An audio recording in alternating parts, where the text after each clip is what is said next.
Kamu nggak mau sama aku? Ngaca. Muka berminyak gitu, kayak gorengan adem. Halo bre, balik lagi di channel ini. Kali ini gua akan membahas film Susah Sinyal. Film ini mengajarkan arti penting kedekatan seorang anak terhadap orang tuanya.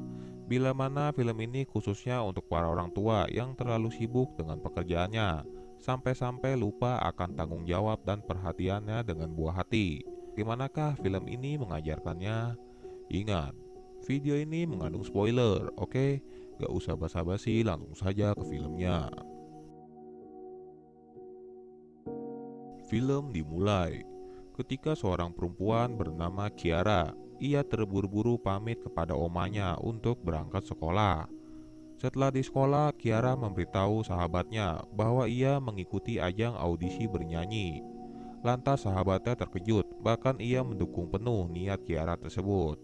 Sedangkan ibunya Ellen sibuk berolahraga lari di pagi hari. Ia berprofesi sebagai pengacara dengan berpartner pengacara laki-laki bernama Iwan. Disinilah permasalahannya, membuat hubungan ia dan anaknya tidak terlalu baik, bahkan terbilang sangat buruk. Karena ia sangat terobsesi dengan pekerjaannya tersebut dibandingkan keluarganya, bahkan anaknya sendiri tidak diperdulikan. Hal itulah membuat Kiara membenci dan menganggap dirinya tidak mempunyai sosok ibu.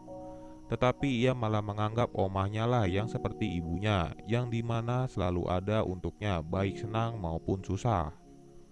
Namun ia juga mempunyai teman bernama Aji. Ia juga berprofesi sama sebagai pengacara. Mereka terlihat saling suka diam-diam.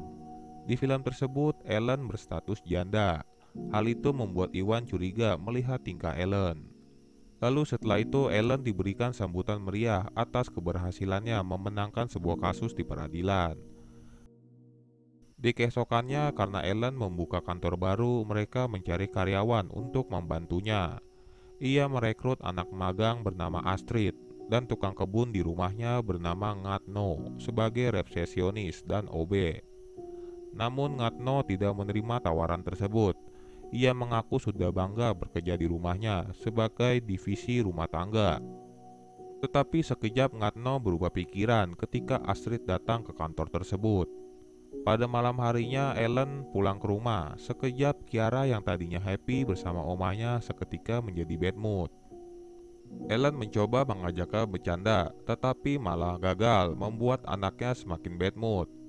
Omahnya langsung mencairkan suasana, langsung menunjukkan sebuah video anaknya sedang bernyanyi. Ia terkejut melihat anaknya mengikuti audisi ajang pencarian bakat. Lantas ia melarangnya, tidak setuju anaknya mengikuti audisi tersebut. Menurutnya hal yang terpenting adalah pendidikan paling utama, karena ia tidak mau anaknya terjerumus ke dunia maya terlalu dalam. Sehingga omahnya meminta agar anaknya itu tidak mengekang cucunya. Seharusnya dirinya sebagai orang tua harus mendukung kemauannya dan bakatnya, bahkan jika perlu harus bisa memahami perasaannya. Tetapi hal itu sangatlah sulit baginya. Bahkan omah mau agar anaknya terus berusaha menjalin komunikasi agar bisa terhubung. Baru beberapa jam berbicara, omah mengalami serangan jantung yang mengakibatkan ia meninggal dunia. Hal itulah membuat Kiara sangat terpukul atas kepergiannya. Namun saat keadaan masih berduka, Ellen bukannya menenangkan Kiara, tetapi lagi-lagi ia pergi mementingkan pekerjaannya. Setelah di kantor, ia sedang mendapatkan klien bernama Cassandra berstatus artis top untuk meminta bantuannya mengurus percayaan mereka. Tetapi mereka menjadi berdebat karena Ellen tidak mau menerima tawaran tersebut. Tetapi menurut Iwan, jika menerima tawaran itu justru perusahaannya bisa makin dikenal, apalagi jika itu menang. Sebab perusahaan mereka baru saja seumur jagung. Lalu Ellen terpaksa menerimanya karena melihat dampaknya jika menang. Namun saat waktu mediasi ternyata lawannya Ellen adalah Aji untuk membela Marco, suaminya Cassandra.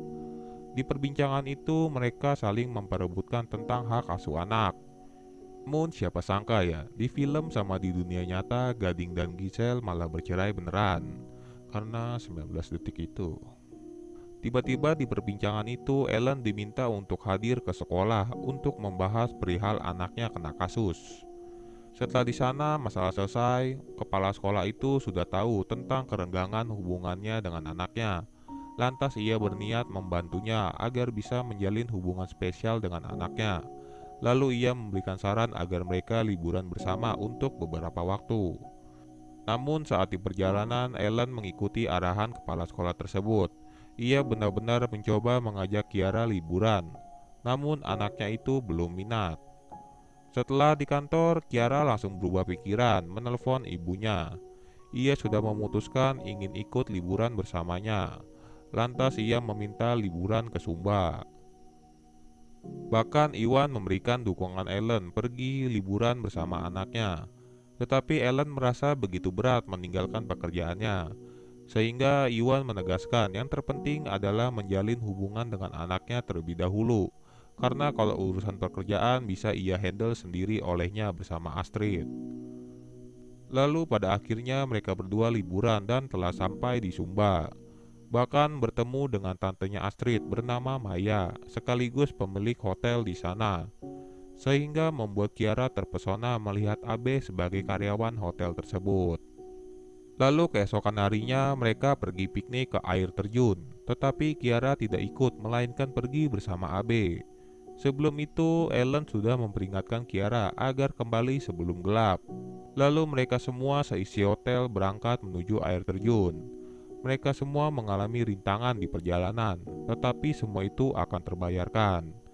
Dan sangat jelas Ellen sangat menikmati di sana. Sedangkan Kiara dan Abe berkeliling pasar tradisional sampai-sampai Kiara lupa waktu akan peringatan ibunya. Ibunya sangat khawatir, selalu menelpon dan mengechatnya, tetapi tidak ada jawaban. Lalu tiba waktunya, Kiara pulang sampai malam hari. Lantas Ellen langsung marah-marah karena anaknya pulang terlalu lama sampai lupa waktu. Namun Kiara merasa bahwa ia tidak mendengar peringatan ibunya karena terlalu senang ingin pergi bersama Abe. Hal itu membuat Ellen jengkel padanya. Ia berharap agar anaknya bisa dewasa saat membuat perjanjian dan arahan.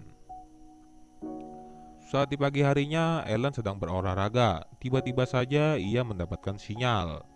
Seketika itu ia langsung membangunkan Kiara lalu membawanya. Kiara seketika senang mendapatkan sinyal dan langsung memeluk ibunya. Di sanalah awal terbentuk pendekatan mereka mulai membaik. Sehingga di saat itu ternyata Kiara tengah menyiapkan sebuah lagu untuk ibunya. Karena lagu tersebut nantinya akan dinyanyikan di audisi. Saat makan bersama, tiba-tiba Kiara mendapatkan email dari ajang pencarian bakat karena audisinya itu lolos untuk tahap selanjutnya. Sehingga ia langsung gembira bukan main, membuat semua orang bingung dan terheran-heran melihat tingkahnya. Setelah itu, ia menjelaskan pada ibunya tentang audisi tersebut. Ia berharap nantinya bisa lolos menjadi pemenang ajang bergengsi tersebut. Semakin lama, Ellen merasa hubungan mereka semakin akrab atas usaha dan waktunya. Namun tiba-tiba mereka berdua menjadi sedih ketika mengingat Oma. Kiara merasa tanpa Oma ia tidak bisa apa-apa, sehingga ibunya membantah hal tersebut. Ellen menegaskan bahwa sekarang ibunya lah yang akan mengurus hidupnya, serta ia juga berjanji akan selalu ada untuknya sampai kapanpun itu. Setelah di Jakarta sehari-hari mereka menjalin hubungannya sangat baik, yang dimana kita tahu mereka berbeda sebelumnya. Sampai-sampai Ellen menghiasi kamar Kiara penuh dengan bintang, persis sama di Zumba waktu itu. Namun di kantor Ngatno menunjukkan foto bukti Cassandra sedang mabok serta dugem di diskotik. Lalu Iwan meminta klarifikasi mengenai hal itu. Sehingga Cassandra menjelaskan bahwa itu hanya gaya-gayaan. Ia meyakinkan bahwa dirinya tidak benar-benar mabok di foto tersebut. Dan di saat itulah ia bersama sepupunya juga. Lantas Ellen meminta bukti jika itu benar sepupunya. Sampai-sampai foto tersebut sudah ada di tangan Aji.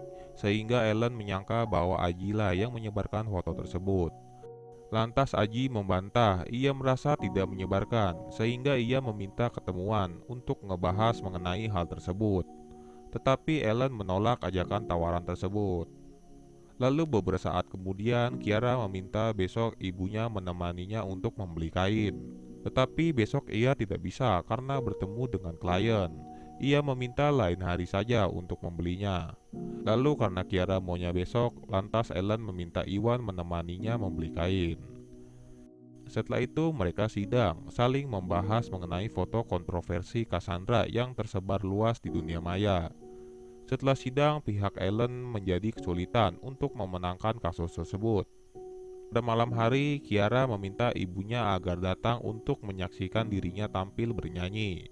Bahkan di saat itu, Ellen meyakinkan bahwa dirinya pasti akan datang ke sana untuk mendukung anaknya tersebut. Lalu tiba saatnya pencarian bakat dimulai. Satu persatu peserta menampilkan bakatnya, sedangkan Ellen masih berada di ruangan sidang. Lagi pula di sidang itu sudah terlihat pihak Ellen terpojok atas bukti-bukti kuat yang dimiliki pihak Haji. Namun saat itu sudah giliran Kiara menunjukkan bakatnya. Ia bernyanyi sambil menahan nangis dan pada akhirnya ia tidak lolos. Hal itulah membuat Kiara kecewa karena ibunya tidak bisa menepati janji, sehingga ia mengamuk menghancurkan apa saja yang ada di kamarnya. Setelah sidang, Ellen mendapatkan kabar bahwa Kiara minggat dari rumah. Ternyata Kiara minggatnya ke Sumba, sehingga tanpa sengaja ia sempat melihat video anaknya sedang bernyanyi membawakan lagu untuk dirinya. Lantas ia menangis dan merasa sangat bersalah. Sedangkan Kiara di sana merasa sangat senang, bisa tertawa tertiwi. Namun tiba-tiba saja Ellen sudah ada di sana, sehingga Kiara langsung lari menghindarinya. Ellen berusaha meminta maaf padanya, tetapi maafnya itu tidak diterima. Ia malah balik memarahi ibunya, karena waktu itu Ellen meminta Kiara agar dewasa, tetapi ibunya malah bersifat tidak dewasa. Ia sangat kesal dan benci pada waktu itu. Lantas Ellen menjelaskan ia harus bagaimana supaya dirinya bisa seperti omahnya. Bahkan ia juga sudah merasa terhanyut oleh keadaan sejak mereka bercerai. Bahkan dirinya bisa lupa waktu dan akan tanggung jawabnya sebagai seorang ibu. Karena terharu, Kiara meminta agar mereka saling berjanji akan menemaninya dan saling menjaganya sampai kapanpun itu. Bahkan ia juga sudah memaafkan ibunya. Setelah keadaan membaik, Ellen menunjukkan video juri untuknya, berisikan ia meminta dirinya agar bisa berduet di album terbarunya, sehingga saat itu Kiara terlihat sangat senang. Namun setelah beberapa hari, saat di persidangan pihak Ellen kalah, dan hak asuh anaknya diberikan kepada Marco. Tetapi hal itu membuat Ellen senang meskipun ia kalah. Lalu setelah itu mereka berdua membuat video bernyanyi bersama untuk diupload ke YouTube. Dan hasilnya ditonton oleh mereka semua. Bahkan di saat itu ternyata Aji juga datang ke rumahnya untuk menyambut perayaan tahun baru. Lalu Iwan memperkenalkan ke mereka semua yang disinyalir katanya akan menjadi ayah baru Kiara. Dan film pun berakhir. Itulah perjuangan seorang ibu mencoba memperbaiki hubungan bersama anaknya. Meskipun semula hancur, sekarang menjadi membaik. Khususnya bagi para orang tua yang menonton film ini, cara tersebut bisa dipakai karena caranya yang cukup sederhana. Bagi kalian yang ingin menontonnya, silakan ditonton saja bre, oke? Gua juga udah upload beberapa video di channel ini. Silakan dicek dan ditonton juga bre. Jangan lupa di like, komen, dan subscribe. Lalu nyalakan tombol notifikasinya biar kalian tidak ketinggalan video baru dari gua ya. Oke, bye.